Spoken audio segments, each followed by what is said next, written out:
La aprobación de un nuevo Código Penal tendrá que esperar para una próxima legislatura. A pesar de ser una pieza tan importante para el sistema de justicia en nuestro país, hasta el momento, los legisladores no han logrado ponerse de acuerdo para su aprobación. Hoy vamos a conversar con el presidente de la Comisión de Justicia de la Cámara de Diputados sobre este y otros temas, como por ejemplo el proyecto de ley de la creación de un Ministerio de Justicia. Recibimos al diputado Alexis Jiménez. En esto no tiene nombre. Buenas tardes, bienvenido. Primero, un grato placer poder compartir con ustedes, Miralba, Cavada, mi hermano.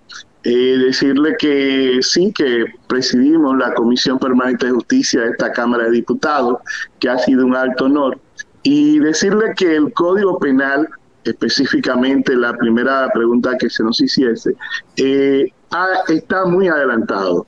A pesar de que perimió, nosotros como comisión dimos un informe, y es bueno que sepan que antes de nosotros estar en la comisión, la diferencia en el Código Penal radicaba en más de 122 artículos.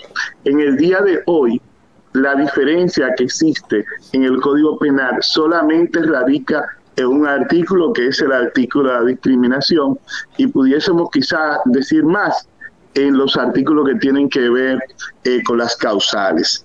Pero muchos de las diferencias que habían ya han pasado.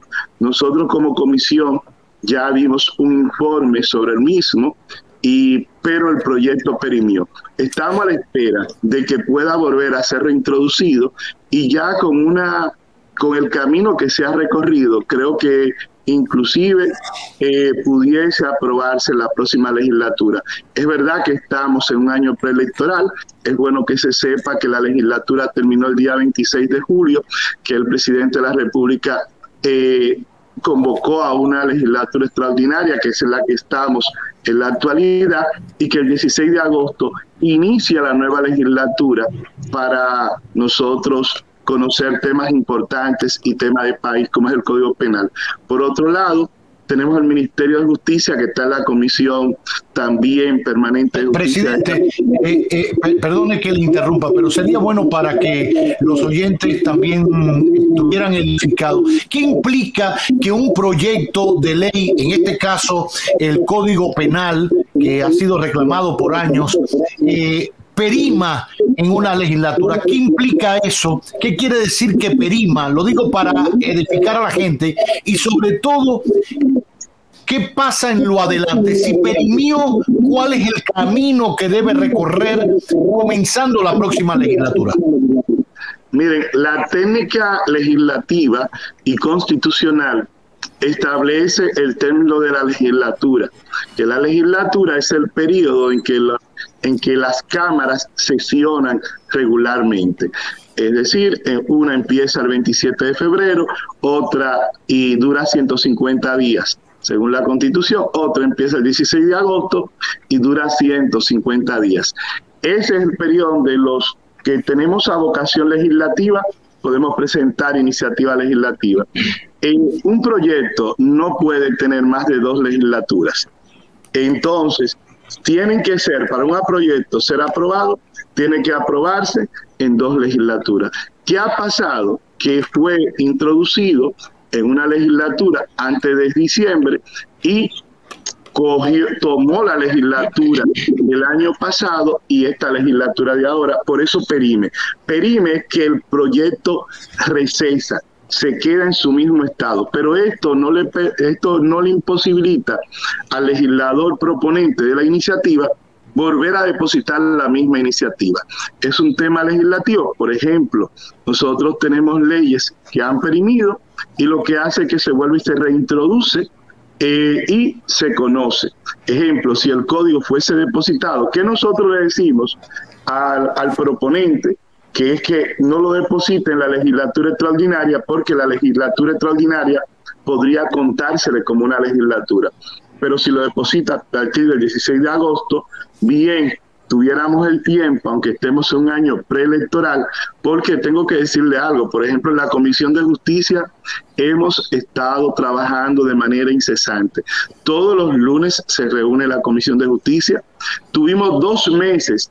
Como este es un tema tan importante, lo tuvimos en agenda en la comisión y solamente se circunscribe a esto, que si perime es el plazo que da la Constitución de 2 legislaturas para que un proyecto pueda conocerse. Si no es conocido...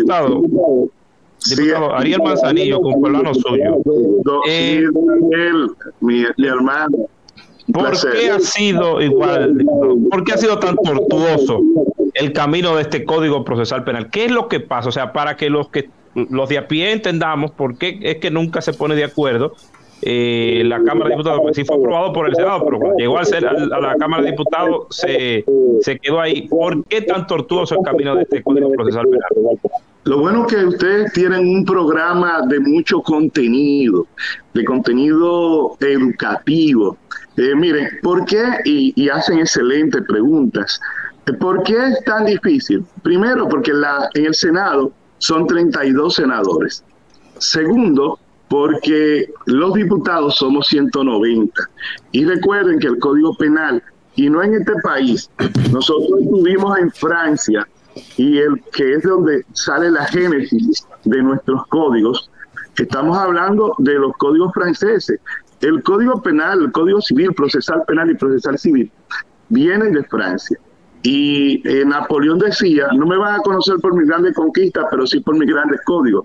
Y tenía razón. Nosotros asumimos el Código Penal con la invasión de los haitianos después de la independencia efímera del año 1821. Y lo traducimos en el año 1884. Esos son los códigos que tenemos, que no han sufrido. Pero en Francia pasa lo mismo. Es una discusión de país. Estamos hablando de que el Código Penal es la Constitución penal. No hay nada, después del derecho a la vida, no hay nada más importante que la libertad. Y el Código Penal lo que hace es que regula la libertad entre ciudadanos. El Código Penal lo que hace, por ejemplo, ¿qué nosotros hicimos con el Código? No es el mismo Código, y es bueno, a veces dicen, el Código fue aprobado en el año 2015, pero tuvo un error, que fue aprobado, un error de procedimiento constitucional, y el TC lo execró del proceso y lo sacó como ley. Ahora, ¿qué nosotros hemos hecho con aquello que encontramos y lo que tenemos ahora? Que, como decía Malthus, en la teoría malthusiana, la delincuencia aumenta a un ritmo geométrico, mientras que la justicia a un ritmo aritmético. Y la verdad es que el código es necesario. Nosotros, como comisión, tuvimos que intervenir en la elaboración de más de 90 tipos penales nuevos que no existían. Claro, porque estamos hablando de que... El sicariato, porque cuando Napoleón pensó en los códigos, no podíamos... Esos crímenes no existían, esos delitos. No, claro, crímenes de alta tecnología. Y ahora que usted lo menciona... El robo de identidad, el robo famélico. Si nosotros comenzáramos a enumerarles, Ariel, todos esos tipos penales, no terminaríamos hoy. Pero sí que es lo importante, y lo decía esta mañana, necesitamos el Código Penal, necesitamos una ley, pero no es tan fácil. Recuerden que somos 190 diputados con creencias, con inclusive con temas hasta éticos y morales en lo que pensamos. Y lamentablemente, en el caso nuestro, de que somos abogados, muchas de las cosas que han parado al código no han tenido que ver con temas jurídicos eminentemente.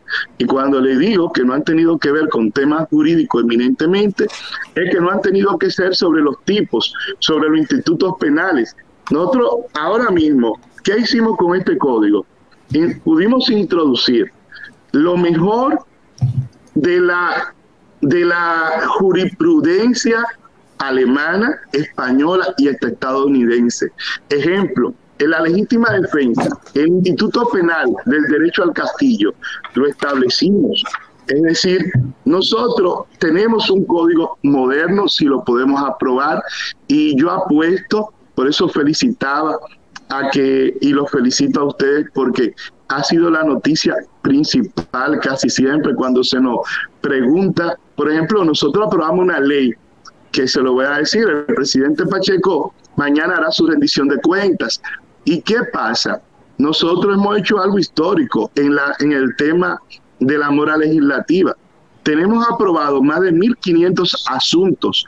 Hemos aprobado en una sola legislatura más de 60 proyectos de leyes importantes, como el tema del proyecto de la ley sobre el lenguaje de señas, que fue aprobado. La Comisión de Justicia aprobó una ley tan importante como la Ley de Actos Civiles, que regula todo lo que tiene que ver con la vida civil de los dominicanos, la duplicidad en el registro civil de personas que tienen varios nombres, el mismo tema del acta de nacimiento, el acta de matrimonio, el acta de función, permitir que las pruebas de ADN sean autorizadas por la Junta y a cargo de la Junta Central Electoral. Es decir, hemos dado leyes importantísimas que van a gravitar en la mejoría de los dominicanos, pero no hace falta el código, lo entendemos, no solamente el Código Penal, el Código Civil y el Ministerio de Justicia, que me preguntaba Miralba. Tengo que decirle que probablemente, si no en esta legislatura extraordinaria, pero en la próxima legislatura, estaremos dando salida a este proyecto de ley tan importante. ¿De qué? El Ministerio de Justicia, de manera breve. Se nos fue el audio. Lo escuchamos. Sí, ¿de qué trata? Ahora sí. El Ministerio de Justicia, de manera breve. Trata de un ministerio que va a regir el tema de lo que tiene que ver con la justicia, específicamente en políticas preventivas, en el manejo de las cárceles, que será también uno de sus puntos, porque ahora mismo, por ejemplo, el manejo de las cárceles está siendo manejada por el Ministerio Público. Es decir, este es de los pocos países donde quien te investiga, quien te acusa, también te tranca y te guarda después de la condena. Es decir, nosotros, y gracias a Dios que hemos establecido puentes, y nosotros hemos podido unificar, porque tanto el Ministerio Público está claro también en esto, de que ellos no desean manejar las cárceles, y lo que sí hay que asegurarle al Ministerio Público es que pueda tener un acceso sin ninguna restricción a cualquier interno o cualquier persona privada de libertad. Y eso, para que la audiencia lo entienda, diputado, ¿el Ministerio de Justicia vendría a suplantar algo de la Procuraduría General de la República actualmente? Sí, el manejo de las cárceles específicamente. El INACIF. Sí, el más importante, porque ¿qué sucede? Si ustedes vieran por qué son reenviadas la mayoría de las causas que se llevan en audiencias en los tribunales de la República Dominicana en materia penal, es porque no se presentan los internos, claro. Es porque no ha existido y que el Estado le está fallando, porque decía Ulpiano que justicia dará a cada quien lo que se merece, y cuando una justicia no es dada a tiempo, se convierte en injusticia. Y nosotros lo que queremos es un Ministerio de Justicia que sea un veedor, que ayude en la política preventiva, que veamos, que podamos hacer foros de cómo va nuestro sistema de justicia en la República Dominicana, respetando el debido proceso que debe tener la tutela judicial efectiva del artículo 69 de la Constitución, pero también asegurando que esos prevenidos, los hijos de Machepa, puedan tener acceso digno a la justicia, presentarse. El que te acusa no debe ser el mismo que también te guarde en una prisión, y que estas personas puedan, el fin de la Constitución establece, y el fin de las penas es que estas personas puedan resarcir, llegar, ser devuelta a la sociedad, pero en buenas condiciones.